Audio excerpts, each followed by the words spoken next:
there was a coyote hunting contest this weekend in Lac St County, one of any number of friendly hunts across the province on any given Saturday in Alberta. If you spent any time on the internet this week, you may have heard about the mass coyote murder that took place in Alberta Beach, about an hour northwest of Edmonton over the weekend. Apparently, pickup trucks full of scantily toothed hillbillies were shooting automatic weapons haphazardly from the road, killing everything in sight. Or that's what the mainstream media and the environmental left would have you believe. So I went to check it out for myself. And that was hard to do. The organizer, Paul, no last name given, is a trapper. His career relies on maintaining healthy animal populations. He has been subject to death threats and protests because of his little derby in years gone by. The hunters who are participating in this hunt worry about their families and their livelihoods being targeted by activists because they have the audacity to participate in a perfectly legal activity on private lands that they have permission to hunt on. Isn't that always the way, though? One side is so vulgar, void of facts, and incendiary, and the other side just wants to be left alone to exercise their legal rights. That's how it always is. Now, Paul invited me out so I could see what the fuss was all about. And these were nice guys. They had a day's hunting with their friends, and then they met up to share their stories, compare their successes, or more often on Saturday, their failures, and have a bowl of chili. None of them even said a curse word around me. Here's Paul telling me about how the hunt works and the geographic area involved in the hunt. Listen. The Derby is in its 5th year. We started the Derby 5 years ago, open to public. It was a couple of years, just a few friends gathering together, and we decided to open it to the public at that time. Basically, teams start hunting at first light, and they hunt through till dark in their home areas. They do not gang up in a certain location. We are spread out all over the whole province, if we can be. Depends on where teams are from, of course. And if you were to drop a pin on central Alberta and draw a 100-kilometer or 200-kilometer circle from that central spot, that would be basically a target area that we would do. A bunch of people getting together and shooting coyotes as a common pest on the land. Now let me do what other journalists don't do. I'm going to reveal my bias immediately. I like hunting, and I grew up on a mixed farming operation where we had a lot of sheep. My mom still does. Now, not to be overly graphic, but it is an important part of my bias. I've seen newborn lambs ripped to pieces by coyotes, and they ate my dog when I was 11. I have a full understanding of the financial damage that a coyote pack can do to a farm. Now, I don't hate coyotes. They have value in the ecosystem, but I am a realist. Coyote population management is an important part of farming and livestock stewardship.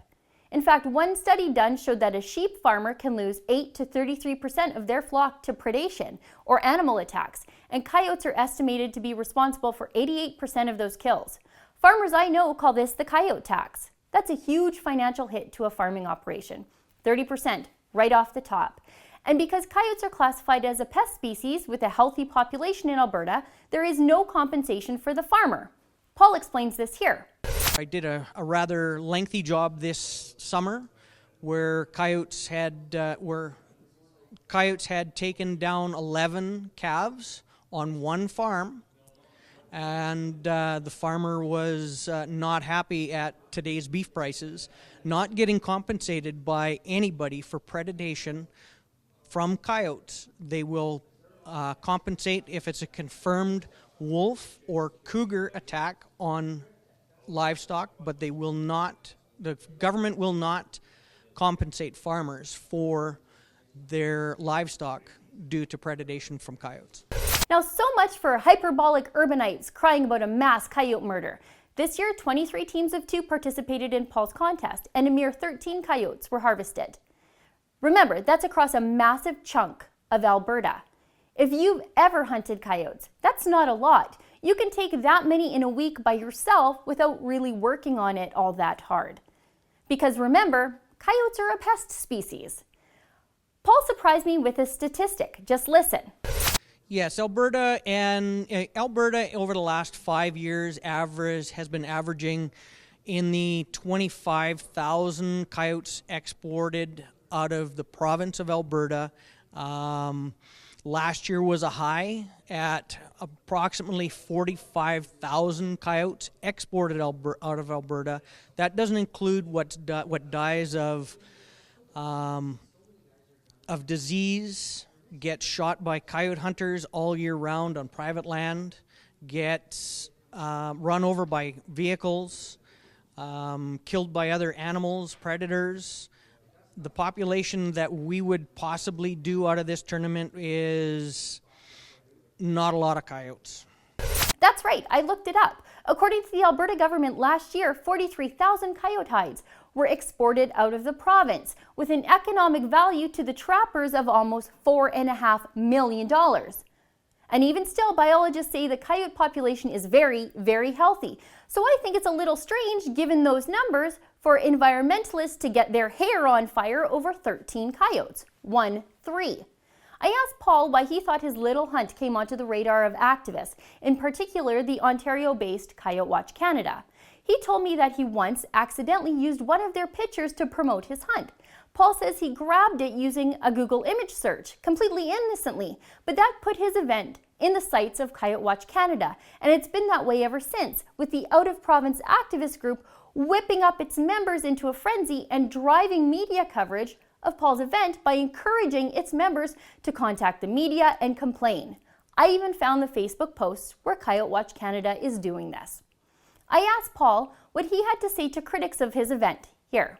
I've had lots of threats. I've had lots of negative comments posted on Facebook, all social media.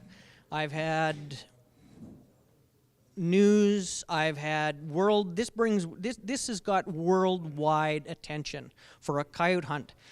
Coyote hunts happen pretty much every weekend across the North America, not just Alberta Beach, not just Alberta. This is everywhere, and this coyote tournament is set in the sights of somebody else. Now, I fully understand there are many ways to deal with coyotes. Farmers can use llamas, guard donkeys, dogs, predator fencing, hunt coyotes themselves, or outsource the hunting like what happened this weekend, or even do nothing at all. But study after study shows that coyotes are in fact wily. No one mechanism is effective at controlling coyotes all the time. Like with Bill 6, the NDP's farm unionization bill, I resent urban liberals whose closest experience with nature in a day involves going to the dog park, telling farmers and rural landowners how to control their properties. I support a farmer's right to choose whatever predator control mechanism they see fit. After all, it's their livelihood at stake. For TheRebel.media, I'm Sheila Gunn Reid.